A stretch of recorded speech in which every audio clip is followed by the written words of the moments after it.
Hello everyone, welcome to my mini blog. 175 days ಚಾಲೆಂಜಲ್ಲಿ ಇದು day 9. Morning ಬ್ರೇಕ್ಫಾಸ್ಟ್ಗೆ fresh fruits ತೊಗೊಂಡಿದ್ದೆ. ನಿನ್ನೆ ನಮ್ಮ ಆಫೀಸ್ಗೆ ಒಂದು ನೇಮ್ ಬೋರ್ಡ್ ಬೇಕಾಗಿತ್ತು ಅಂತ ಆರ್ಡರ್ ಕೊಟ್ಟಿದ್ದೆ. ಇದು ಫಿನಿಶ್ ಆಗಿದೆ ಅಂತ ಕರೆದಿದ್ರು. ನಾನು ನನ್ನ ಫ್ರೆಂಡು ನೇಮ್ ಬೋರ್ಡ್ ತಗೊಂಡು ಆಫೀಸ್ಗೆ ಹೋಗಿ ಅದನ್ನು ఫిక్స్ ಮಾಡಿದ್ರಿ. అవుట్పుట్ ನೋಡಿ ಹೇಗೆ ಬಂದಿದೆ ಅಂತ. పోనీ పోతే నా ఒక్కడి జీవితం బాగుపడితే మొత్తం నా కుటుంబం. నేను చాలా కోల్పోయాను. ఇంటికి మాత్రం గెలిచే వెళ్తాను.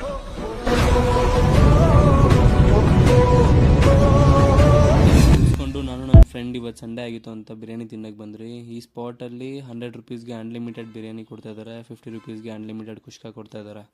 ಅಡ್ರೆಸ್ ಬಂದು ಗಾರಪಳ್ಳಿಯ ಸಿಗ್ನಲ್ ಆಪೋಸಿಟಲ್ಲೇ ಇದೆ. ವಂಶಿ ದೊನ್ನೆ ಬಿರಿಯಾನಿ. ಯಾರಾದರೂ ಈ ಸೈಡ್ ಇದ್ದರೆ ಯೂಸ್ ಮಾಡ್ಕೊಳ್ಳಿ. ಮನೆಗೆ ಬಂದು ಮೋಚು ಜೊತೆ ಸ್ವಲ್ಪ ಟೈಮ್ ಸ್ಪೆಂಡ್ ಮಾಡಿದ್ದಾಯಿತು. ಸೊ ಹೇಗಿದೆ ನಮ್ಮ ಆಫೀಸ್ ಮಾಡಿಸಿರೋ ಬ್ಯಾನರ್? ಇನ್ ಕೇಸ್ ಚೆನ್ನಾಗಿದ್ದರೆ ಕಮೆಂಟ್ ಮಾಡಿ. ಇದಾಗಿತ್ತು ಇವತ್ತಿನ ವಿಡಿಯೋ. ನಾಳೆ ಇನ್ನೊಂದು ವಿಡಿಯೋದಲ್ಲಿ ಮೀಟ್ ಮಾಡೋಣ. So stay tuned. ಬಾಯ್.